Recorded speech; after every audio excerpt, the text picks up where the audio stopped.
और चलिए अब बात राजा हत्याकांड की, जिसे लेकर एक बड़ा खुलासा हुआ है। पत्नी सोनम और आरोपियों ने बेहद शातिराना अंदाज में इस पूरी वारदात को अंजाम दिया।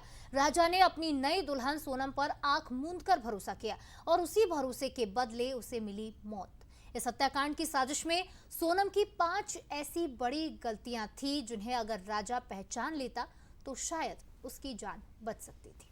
तो देखिए कौन सी वो 5 चूक जो राजा को भारी पड़ गई, वो आपको बताते हैं। एक तो बिना पूछे फ्लाइट टिकट करवाना। शादी के तुरंत बाद राजा हनीमून पर नहीं जाना चाहता था, लेकिन सोनम ने बिना किसी से पूछे खुद ही टिकट बुक कर लिए और सिर्फ जाने का टिकट किया, वापसी का नहीं। ये सवाल राजा ने पूछा ही नहीं कि हमारा रिटर्न टिकट क्यों नहीं हुआ है। स्कूटी से सफर करना, लगेज अलग रखना। भारी लगेज होने के बावजूद सोनम ने टैक्सी नहीं की, सिर्फ स्कूटी ली और लगेज गेस्ट हाउस में रखवा दिया। रुकने के लिए अलग होम स्टे लिया। अजनबियों से अचानक मेल जोल होना। तीनों आरोपी अचानक से टूरिस्ट बनकर सामने आते हैं और सोनम उनसे बात करना शुरू कर देती है। लेकिन यहां भी राजा को बिल्कुल शक नहीं हुआ कि सोनम इनसे इतनी घुल मिल कैसे रही है। तो देखिए, गहने पहनने का दबाव बनाया गया। सोनम ने राजा को सोने की चेन और ब्रेसलेट पहनने को कहा, जबकि राजा की मां को भी इसे लेकर शक हुआ था। मंगलसूत्र और अंगूठी उतार कर रखना। हत्या से पहले सोनम ने मंगलसूत्र और अंगूठी निकाल कर रख दी, लेकिन राजा इस इशारे को भी नहीं समझ पाया। शायद उसने अंदाजा भी नहीं लगाया होगा कि उसके साथ ऐसा कुछ होने जा रहा है। 17 दिन की मशक्कत के बाद पुलिस आरोपियों तक पहुंच सकी, लेकिन सवाल ये है कि अगर राजा ने वक्त रहते शायद इन साइंस को, इन संकेतों को समझा होता तो शायद वो आज सुरक्षित होता, उसके परिवार के साथ होता।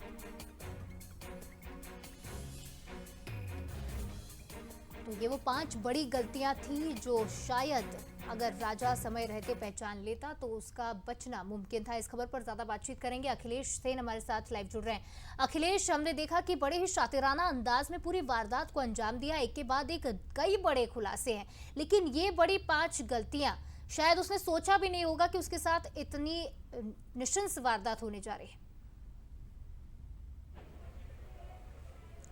बिल्कुल, राजा की 5 गलतियां और उसकी जो जान की वजह है वो बनी है, क्योंकि जिस प्रकार से सोनम ने फ्लाइट का टिकट बुक कराया था, लेकिन उसने रिटर्न का टिकट बुक नहीं कराया था। दूसरा, उसने सोने चांदी जो गहने हैं वो पहनने के लिए कहा था, ब्रेसलेट और चेन और अंगूठी पहनने के लिए कहा था। साथ ही परिवार के लोगों को किसी को बताया नहीं, अचानक से उसने प्लान बना लिया और राजा को वो पहले कामाख्या लेकर पहुंची और उसके बाद शिलांग लेकर पहुंची, और जहां पर उसने अपने साथियों के साथ पहले से जो प्लानिंग की थी और उसी प्लानिंग के तहत राजा की हत्या कर दी गई। तमाम तरह के जो कयास लगाए गए थे कि सोनम लापता हो गई है, सोनम का अपहरण हो चुका है, सोनम किस हाल में होगी। लेकिन जब मास्टरमाइंड सोनम निकली तो कहीं ना कहीं पर सबके जो पैरों के नीचे की जमीन है वो खिसक गई। परिवार मानने के लिए तैयार तक नहीं था कि सोनम ने इतना बड़ा कदम उठा लिया। लेकिन जैसे ही पुलिस ने पूछताछ शुरू की और पूछताछ में जब पहला नाम सोनम का आया तो कहीं ना कहीं पर अब जो परिवार है वो भी कहता हुआ नजर आ रहा है कि सोनम जिद्दी टाइप की लड़की थी।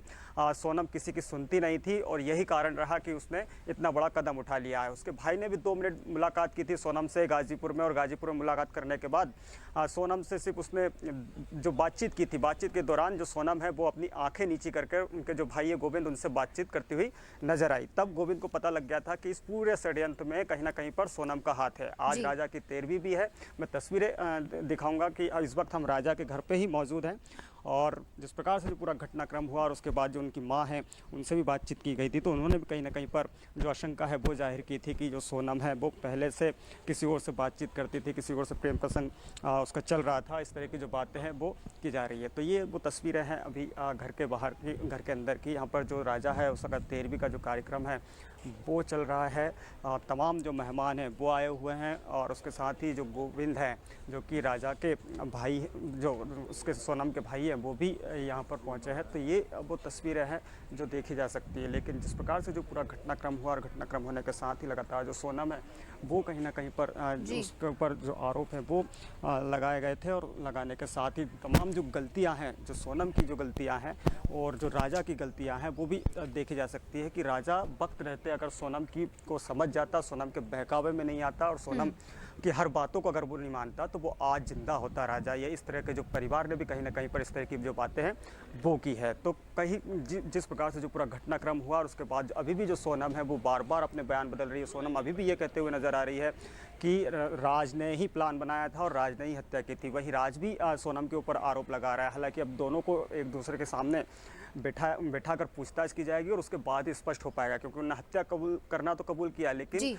उसका जो कारण है वो अभी तक सामने नहीं आया। निश्चित तौर पर अखिलेश रोज नए खुलासे हो रहे हैं, लेकिन अब तक सबसे बड़ा सवाल यही है कि आखिर इसके पीछे की वजह क्या थी। तो देखिए अखिलेश, क्या सोनम के तमाम परिजन शामिल हुए हैं? ये सवाल भी एक उठ रहा है तमाम लोगों के मन में कि क्या सोनम के परिजन भी शामिल हुए 13वीं कार्यक्रम में? और अखिलेश कोशिश करेगा कि उनके पिता से आप बात कर पाएं। बिल्कुल, राजा के पिताजी से अगर बात हो पाए, हालांकि वो स्थिति में नहीं है, फिर भी ट्राई करिएगा। बिल्कुल शिवालिका, जिस प्रकार से पहले भी कयास लगाए गए थे कि जो 13वीं का कार्यक्रम होगा उसमें राजा के परिवार से कोई आएगा, सोनम के परिवार से कोई आएगा या नहीं आएगा, लेकिन जो सोनम के भाई है गोविंद, वो ज़रूर इस वक्त यहाँ पर पहुँचे हुए हैं और हम बातचीत करने का प्रयास भी करेंगे। जो उनके पिताजी हैं वो अभी यहाँ पर बैठे हुए हैं, हम उनसे भी जानकारी लेंगे कि वो जो परिवार है वो आने वाला था और वो आए कि नहीं आए, इसकी जो जानकारी वो भी जुटाएंगे। सोनम के परिवार से कोई आया अभी तक यहाँ पर?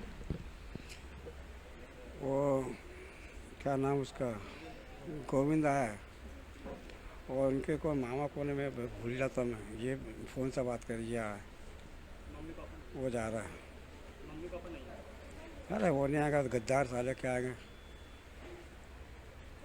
मैं ये चाहता हूँ कि मैं जो मेरे बच्चे की शादी की थी, अगर वो चाहते थे कि मेरे को नहीं करना है तो मना कर देती, मैं खुशी खुशी उसको रवाना कर देता कि भाई तू जिस तरह से प्यार करती उससे जा। आज मेरा बच्चा को मैंने उम्मीद लगा रखी थी कि मैं पोता पोती का दादा बनूंगा, मेरा बच्चे को साथ में खेलूँगा। मेरे 2 पोता पोती और 2 बच्चे उनके मैंने उम्मीद लगा रखी थी, चलो राजा की शादी कर दी तो मैं इसको बच्चे को खिलाऊँगा। वो तो मुझे जीते जीत मार गई, हत्यारा। क्या बोलता हूँ। बिल्कुल, ये पिता का दर्द है शिवालिका, और आपने सुना भी है कि उन्होंने कहा है कि वो उन्होंने राजा की जो शादी है वो खुशी खुशी की थी ताकि जो पोते पोती है उनको वो खिला सकें और अखिलेश, एक पिता के लिए इससे बड़ा दर्द कोई हो और नहीं सकता कि उनके जवान बेटे की मौत हो जाए, वो भी इतने निर्मम तरीके से, और एक पिता अपने जवान बेटे की अर्थी को कंधा दे। आज 13वीं है राजा की, और हिंदू धर्म में ये कहा जाता है कि 13 दिनों तक वो आत्मा उसी घर में रहती है और राजा को न्याय मिलना भी बाकी है। यही सभी गुहार लगा रहे हैं और ये मांग सभी परिवार के साथ साथ मध्य प्रदेश के लोगों की है कि राजा को न्याय मिलना चाहिए। फिलहाल बहुत धन्यवाद अखिलेश, ये तमाम तस्वीरें हम तक पहुंचाने के लिए, जानकारी के लिए।